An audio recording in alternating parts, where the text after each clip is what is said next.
Ukraine ಮೇಲೆ nuclear ದಾಳಿ ಬಗ್ಗೆ ರಷ್ಯಾ ಎಚ್ಚರಿಕೆ ಕೊಡ್ತಾ ಇದ್ದಂತೆ ಭಾರತೀಯರ ರಕ್ಷಣೆಗೆ ಮತ್ತಷ್ಟು ವೇಗ ಬಂದಿದೆ. ಎಲ್ಲಾ ಭಾರತೀಯರು ಕಾರ್ಕಿವ್ ನಗರ ಬಿಟ್ಟು ಬನ್ನಿ ಅಂತ ಭಾರತ ತುರ್ತು ಸಂದೇಶ ಕಳಿಸಿದೆ. ಹಾಗಾದ್ರೆ ಯುಕ್ರೇನ್ನಲ್ಲಿ ಇನ್ನೂ ಎಷ್ಟು ಭಾರತೀಯರಿದ್ದಾರೆ, ಎಷ್ಟು ಜನರ ರಕ್ಷಣೆ ಆಗಿದೆ, ಎಲ್ಲದರ ಪಿನ್ ಟು ಪಿನ್ ಲೆಕ್ಕ ನಿಮ್ಮ ಯಾವಾಗ ಬೇಕಿದ್ರೂ ನ್ಯೂಕ್ಲಿಯರ್ ದಾಳಿ ಆಗಬಹುದು. ರಷ್ಯಾ ಎಚ್ಚರಿಕೆ, ಜಾಗ ಬಿಡಿ ಎಂದ ವಿದೇಶಾಂಗ ಇಲಾಖೆ. ಯುಕ್ರೇನ್ ಮೇಲೆ ನ್ಯೂಕ್ಲಿಯರ್ ಬಾಂಬ್ ದಾಳಿ ಮಾಡೋಕೆ ಹಿಂಜರಿಯಲ್ಲ ಅಂತ ರಷ್ಯಾ ಇವತ್ತು ಅಧಿಕೃತವಾಗಿ ಹೇಳಿಕೆ ನೀಡಿದೆ. ಇದು ಇಡೀ ಯುಕ್ರೇನ್ ದೇಶಕ್ಕೆ ಭಯ ಸೃಷ್ಟಿಸಿದ್ದು, ಭಾರತೀಯರು ತಕ್ಷಣ ಕಾರ್ಕಿವ್ ನಗರವನ್ನ ತೊರೆಯಲು ಅಧಿಕೃತವಾಗಿ ಆದೇಶ ಹೊರಡಿಸಿದೆ. हमारी एम्बेसी ने एडवाइजरी जारी की है, जिसमें हमारे नागरिक, हमारे छात्र जो खार्किव शहर में, उनको कहा गया है कि आप निकल ले वहां से शाम के 6 बजे लोकल टाइम के पहले वहां पे चले जाएं. वो करीब 15 किलोमीटर रेलवे स्टेशन से दूर है. किसी भी तरह से वहां चले जाए, हमारी आग्रह होगी ताकि वहां पे सेफ रहे. ಇವತ್ತು ಭಾರತ ವಿದೇಶಾಂಗ ಇಲಾಖೆಯೇ ಇಂಥದ್ದೊಂದು ಹೇಳಿಕೆ ಕೊಟ್ಟಿದೆ ಅಂದ್ರೆ ಯುಕ್ರೇನ್ನಲ್ಲಿ ಎಂತ ಘೋರ ಪರಿಸ್ಥಿತಿ ಎದುರಾಗಿದೆ ಅನ್ನೋದನ್ನ ಊಹೆ ಮಾಡೋಕ್ಕೂ ಆಗ್ತಾ ಇಲ್ಲ.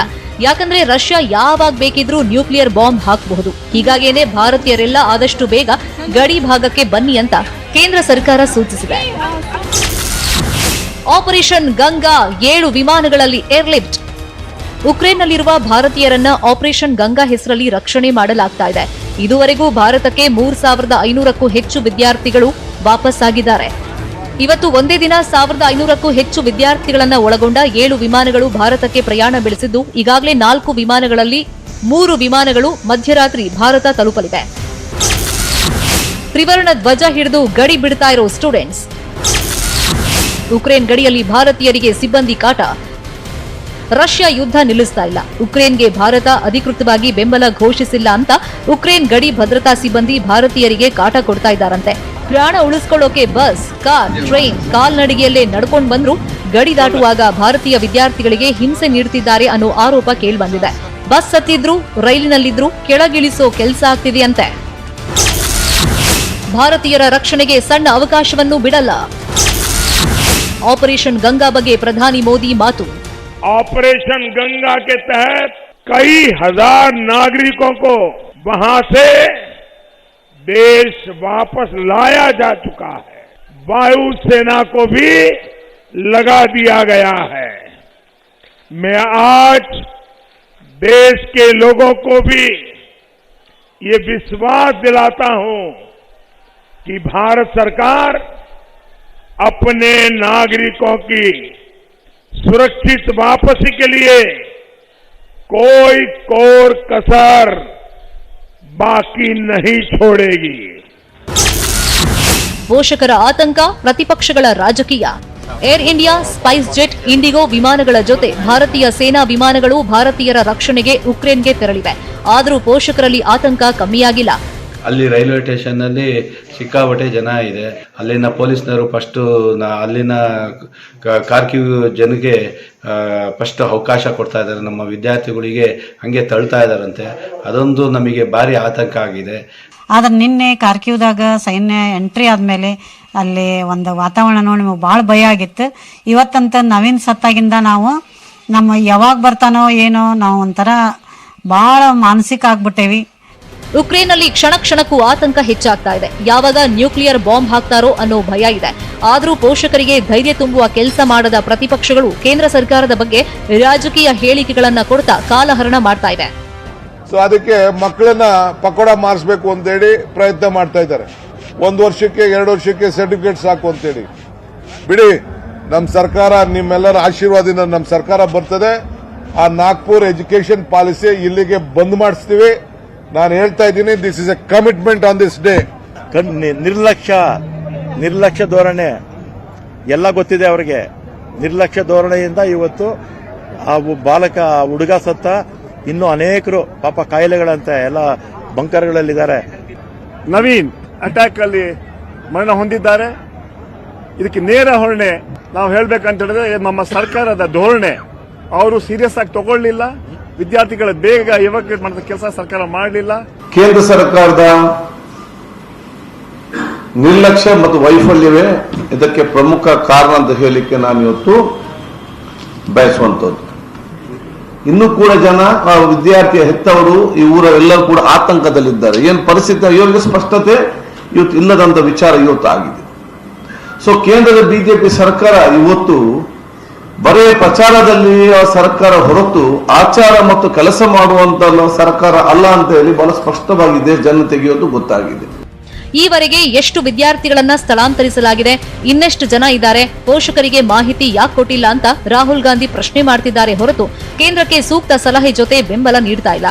ಇದು ಈ ದೇಶದ ದೌರ್ಭಾಗ್ಯ. ರಾಜಕೀಯ ಏನೇ ಇರಲಿ, ಭಾರತೀಯರ ರಕ್ಷಣೆ ಎಲ್ಲರ ಹೊಣೆ ಅನ್ನೋದನ್ನ ಪ್ರತಿಯೊಬ್ಬರು ತಿಳ್ಕೋಬೇಕು. Bureau report, news 18 Kannada. ಶಾಂತಿ ಮಾತುಕತೆ ಕರೆದು ಯುದ್ಧದ ಕಾವನ್ನ ರಷ್ಯಾ ಏರಿಸುತ್ತಲೇ ಇದೆ. ಇವತ್ತು 2ನೇ ಸುತ್ತಿನ ಶಾಂತಿ ಮಾತುಕತೆಗೆ ಕರೆದ ಬೆನ್ನಲ್ಲೇ ನ್ಯೂಕ್ಲಿಯರ್ ದಾಳಿಯ ಎಚ್ಚರಿಕೆ ಕೊಟ್ಟಿದೆ ರಷ್ಯಾ.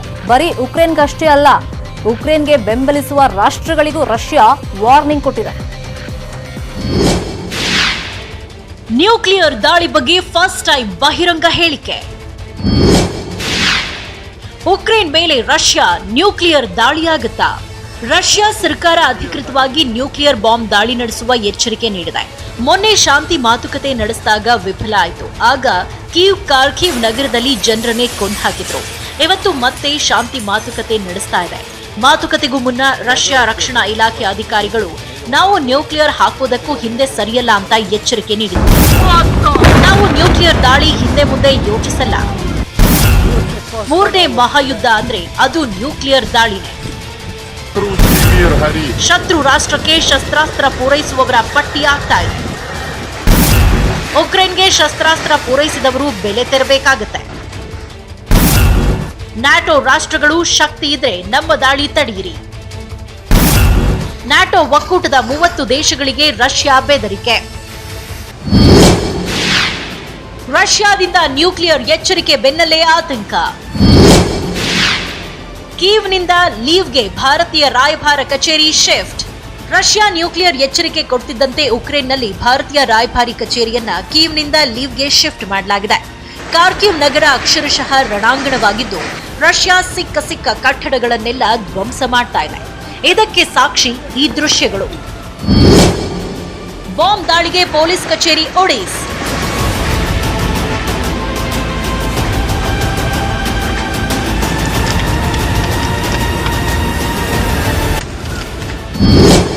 ಕಾರ್ಕಿವ್ ನಗರ ವಸತಿ ಕಟ್ಟಡಗಳು ಪೀಸ್.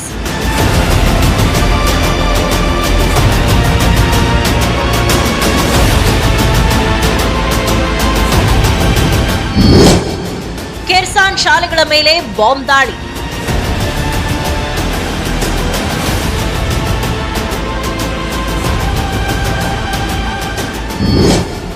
ಉಕ್ರೇನ್ ಪೆಟ್ರೋಲ್ ಬಂಕ್ಗಳ ಸ್ಫೋಟ.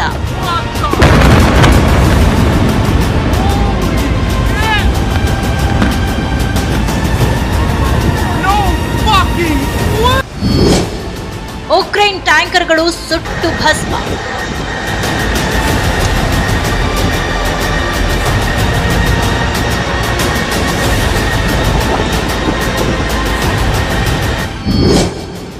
ಕ್ಷಿಪಣಿ ದಾಳಿಗೆ ರಸ್ತೆಯೆಲ್ಲ ಒಡಿಸ್.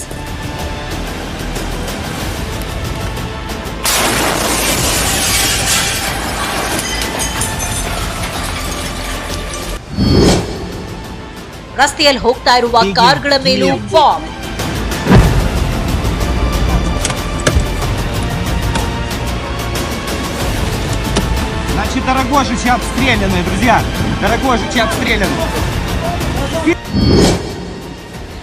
ಸಿಕ್ಕ ಮಾಲ್ಗಳಲ್ಲಿ ಲೂಟಿ ಮಾಡ್ತಿದ್ದಾರೆ ಜನ.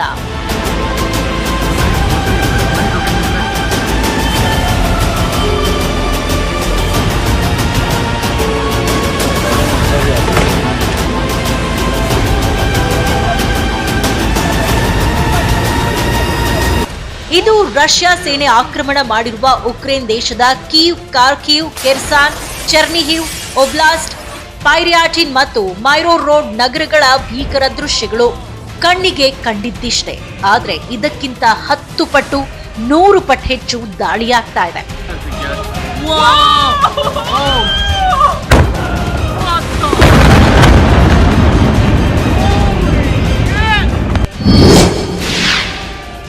ಎರಡು ದೇಶಗಳಲ್ಲಿ ಸತ್ತವರೆಷ್ಟು, ಬೀದಿಗೆ ಬಿದ್ದವರೆಷ್ಟು.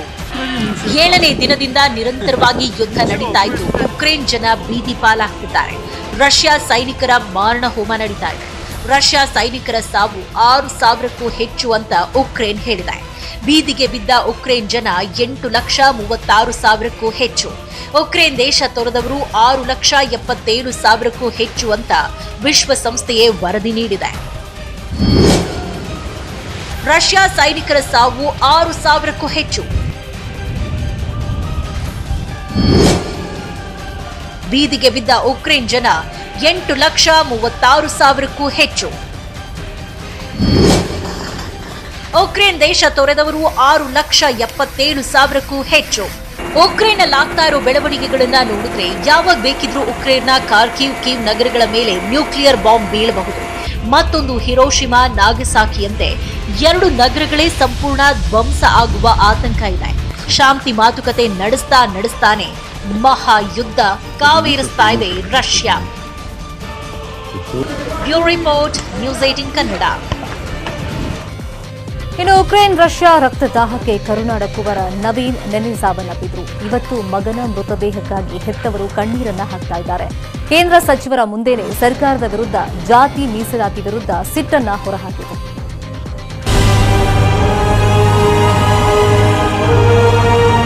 ಉಕ್ರೇನ್ನಲ್ಲಿ ಶೆಲ್ ದಾಳಿಗೆ ಸಿಲುಕಿ ಸಾವನ್ನಪ್ಪಿದ ನವೀನ್ ಅವರ ಮೃತದೇಹ ನೋಡಿ ಕುಟುಂಬದವರು ಶಾಕ್ ಆಗಿದ್ದಾರೆ. ಉಕ್ರೇನ್ನಲ್ಲಿರೋ ಮಹಿಳೆಯೊಬ್ಬರು ವಿಡಿಯೋ ಕಾಲ್ ಮಾಡಿ ವಿದ್ಯಾರ್ಥಿಗಳಿಗೆ ನವೀನ್ ಮೃತದೇಹದ ಫೋಟೋ ಕಳಿಸಿದ್ರು.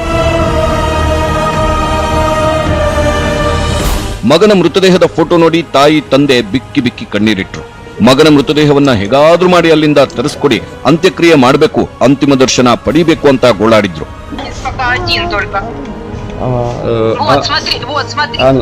Смотрите, ребята.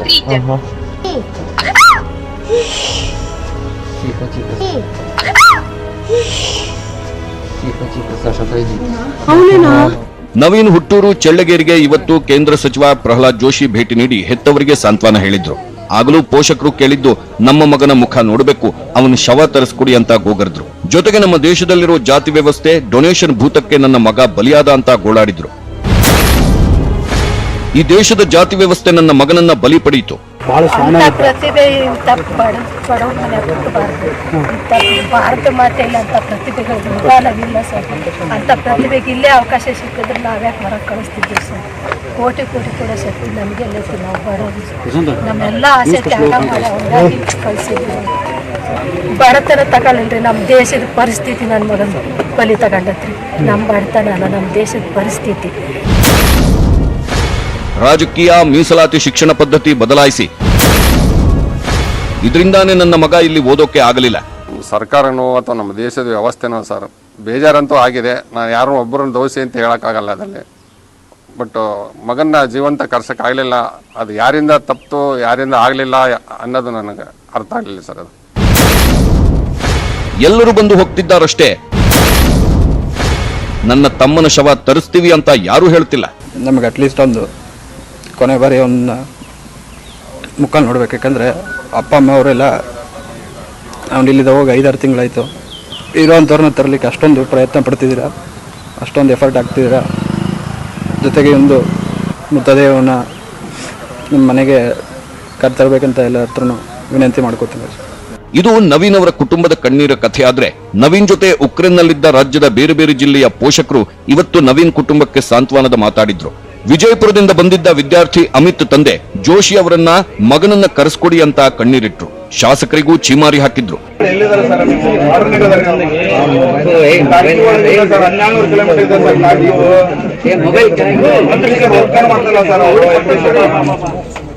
ಒಂದ್ ಕಡೆ ಕೇಂದ್ರ ಸಚಿವ ಪ್ರಹ್ಲಾದ್ ಜೋಶಿ ನವೀನ್ ಕುಟುಂಬಕ್ಕೆ ಸಾಂತ್ವನ ಹೇಳ್ತಿದ್ರೆ, ದೆಹಲಿಯಲ್ಲಿ ವಿದೇಶಾಂಗ ಸಚಿವ ಜೈಶಂಕರ್ ಅವರನ್ನ ಸಂಸದ ಶಿವಕುಮಾರ್ ಉದಾಸಿ ಭೇಟಿ ಮಾಡಿ ಭಾರತೀಯರ ರಕ್ಷಣೆ ಜೊತೆಗೆ ನವೀನ್ ಮೃತದೇಹ ತರಲು ಬೇಗ ವ್ಯವಸ್ಥೆ ಮಾಡಿ ಅಂತ ಮನವಿ ಮಾಡಿದ್ರು. ಎಲ್ಲ ಪ್ರಯತ್ನ ಮಾಡ್ತಿದ್ದೀವಿ ಅಂದ್ರು ಸಿಎಂ ಬೊಮ್ಮಾಯಿ. ನಮ್ಮ ಮಗನ ಪಾರ್ಥಿವ ಶರೀರವನ್ನ ಅವನ ಅಂತಿಮ ದರ್ಶನವನ್ನಾದರೂ ನಮಗೆ ಮಾಡಿಸ್ಲಿಕ್ಕೆ ಕೊಡಬೇಕು ಅಂತ ಈಗಾಗಲೇ ನಮ್ಮ ವಿದೇಶ ಮಂತ್ರಿಗಳಾದಂಥ ಜೈಶಂಕರ್ ಅವರಿಗೆ ನಾನು ಸತತ ಡೇ ಟು ಡೇ ಸಂಪರ್ಕದಲ್ಲಿದ್ದೇನೆ. ಈ ಡೆಡ್ ಬಾಡಿ ತರುವ ವಿಷಯದಲ್ಲಿ ಈಗಾಗಲೇ ನಾವು ಪ್ರಯತ್ನವನ್ನು ಶುರು ಮಾಡಿದ್ದೇವೆ. ಜೈಶಂಕರ್ ಅವ್ರ ಹತ್ರ ಅವ್ರನ್ನ ಭೇಟಿಯಾದಂಥ ಸಂದರ್ಭದಲ್ಲಿ ನವೀನನ ಪಾರ್ಥಿವ ಶರೀರವನ್ನು ವಾಪಸ್ ತೊಗೊಂಬರ್ಬೇಕು ಅನ್ನೋಂಥ ಬೇಡಿಕೆಯನ್ನು ನಾನು ಇಟ್ಟಂಥ ಸಂದರ್ಭದಲ್ಲಿ ಅವರು ಸಕಾರಾತ್ಮಕವಾಗಿ ಸ್ಪಂದಿಸಿದ್ದಾರೆ. ಎಲ್ಲ ಹಂತದಲ್ಲೂ ಅವರು ಪ್ರಯತ್ನವನ್ನು ಎರಡೂ ಕಡೆ ಉಕ್ರೇನು ಮತ್ತು ರಷ್ಯಾ ಎರಡೂ ಕಡೆಯೂ ಸಹಿತ ಓಪನ್ ಚಾನಲ್ ಇಟ್ಟು ಅವ್ರನ್ನ ತೊಗೊಂಬರುವಂಥದ್ದಕ್ಕೆ ಬಾಡಿನ ತೊಗೊಂಬರುವಂಥದ್ದಕ್ಕೆ ಪ್ರಯತ್ನ ಮಾಡ್ತೀನಿ ಅನ್ನೋಂಥದ್ದಕ್ಕೆ ಸಕಾರಾತ್ಮಕವಾಗಿ ಸ್ಪಂದಿಸಿದ್ದಾರೆ. ಏನು ಬೇಕು ಎಲ್ಲವೂ ಮಾಡೋಣ. ಫಸ್ಟ್ ನಮ್ಮದು ಅಲ್ಲಿಂದ ರಿಕವರಿ ಮಾಡೋದಕ್ಕೆ ಪ್ರಯತ್ನ ಇದೆ. ಮಿಕ್ಕಿದ್ದೆಲ್ಲ ನಮ್ಮ ಕೈಯಲ್ಲಿದೆ, ಅದು ಮಾಡೋಣ. ಖಂಡಿತ ಪರಿಹಾರ ಕೊಡ್ತೀವಿ. ಫಸ್ಟು ಅವ್ರು ದುಃಖದಲ್ಲಿದ್ದಾರೆ. ಅವರ ಮಗನ ಒಂದು ದೇಹ ಬೇಕು, ಮೃತ್ಯು ದೇಹ ಬೇಕು ಅನ್ನುವಂಥದ್ದು ಅವ್ರ ಬೇಡಿಕೆ ಇದೆ. ಅದಕ್ಕೆ ತೀವ್ರವಾದ ಪ್ರಯತ್ನ ಮಾಡ್ತಾರೆ. ರಾಜ್ಯದ 28 ಸಂಸದರು ಇದ್ರೂ ಇಲ್ಲದಂತಿದ್ದಾರೆ. ನಮ್ಮ ಮಕ್ಕಳಿಗೆ ಏನಾದರೂ ಆದರೆ ಸಂಸದರೇ ಕಾರಣ. ಉಕ್ರೇನ್ನಲ್ಲಿ ಮೃತಪಟ್ಟ ನವೀನ್ ಸಹಪಾಠಿ ವಿವಿಧ ಮಲ್ಲಿಕಾರ್ಜುನ ಮಠ ಅವರ ತಂದೆ ಹಾಕಿದ ಶಾಪ. ಅವ ನಿನ್ನೆ ಡೆತ್ ಆದಂಥ ಹುಡುಗ, ಇವರೆಲ್ಲರಿಗೆ ಏನಾದರೂ ಒಂದು ಪಾಳಿ ಹಚ್ಚಿ ತರಬೇಕಂತ ಹೋದಂಥ ಹುಡುಗ ತನ್ನ ಜೀವವನ್ನೇ ಕೊಟ್ಟ. ಅದು ನಮಗೆ ಭಾಳ ದುಃಖದಾಯಕ ಆಗ್ಯದ. ಸರ್ಕಾರಕ್ಕೆ ಏನು ಒತ್ತಾಯ ಮಾಡಿದರೂ ಪ್ರಯೋಜನ ಇಲ್ಲ. ಯಾಕಂದ್ರೆ ಅದ್ರ ಗಂಧ ಗಾಳಿ ಇರಲಾರ್ದಂಥವ್ರೆ ಇವ್ರ ಮಂತ್ರಿಗಳು. ಕೇಂದ್ರ ಸರ್ಕಾರದೊಳಗೆ ಮೋದಿ ಒಬ್ಬರನ್ನ ಬಿಟ್ಟು ಎಲ್ಲರೂ ಇವರು ಅಶಕ್ತರು, ಅಸಮರ್ಥರು, ನನ್ನ ಮಕ್ಕಳ ಜೀವ ತಗೊಳ್ಳೋರು ಅದಾರ. ನವೀನ್ ಮೃತದೇಹ ಗುರುತು ಪತ್ತೆಯಾಗಿದೆ. ಉಕ್ರೇನ್ ದೇಶದ ಖಾರ್ಕಿವ್ ನಗರದ ಆಸ್ಪತ್ರೆ ಶವಾಗಾರದಲ್ಲಿದೆ. ಆದರೆ ಖಾರ್ಕಿವ್ ನಗರದಲ್ಲಿ ರಷ್ಯಾ ಸೇನೆ ಸಿಕ್ಕ ಕಡೆಯಲ್ಲೆಲ್ಲ ಬಾಂಬ್ಗಳನ್ನು ಹಾಕ್ತಿದೆ. ಹೀಗಾಗಿ ನವೀನ್ ಮೃತದೇಹ ಶಿಫ್ಟ್ ಮಾಡೋಕೆ ಸಾಕಷ್ಟು ಸಮಸ್ಯೆಗಳಾಗ್ತಿದೆ. ಯುದ್ಧ ಕಮ್ಮಿ ಆದ್ರಷ್ಟೇ ನವೀನ್ ಮೃತದೇಹ ಭಾರತಕ್ಕೆ ತರಬಹುದು. Bureau report, news 18 Kannada. ಮತ್ತಷ್ಟು ಸುದ್ದಿ ನೋಡೋಣ ಬ್ರೇಕ್ ಆದ್ಮೇಲೆ.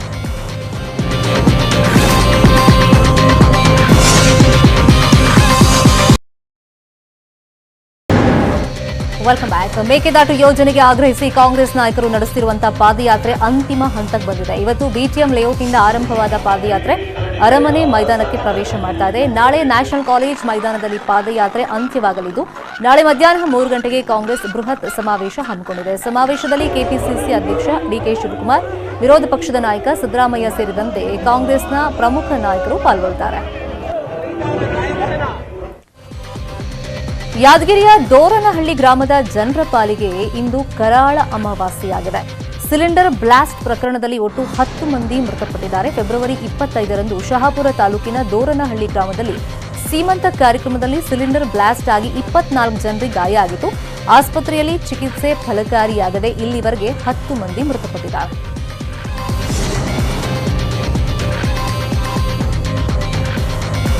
ಮತ್ತಷ್ಟು ಸುದ್ದಿ ನೋಡೋಣ ಬ್ರೇಕ್ ಆದ್ಮೇಲೆ.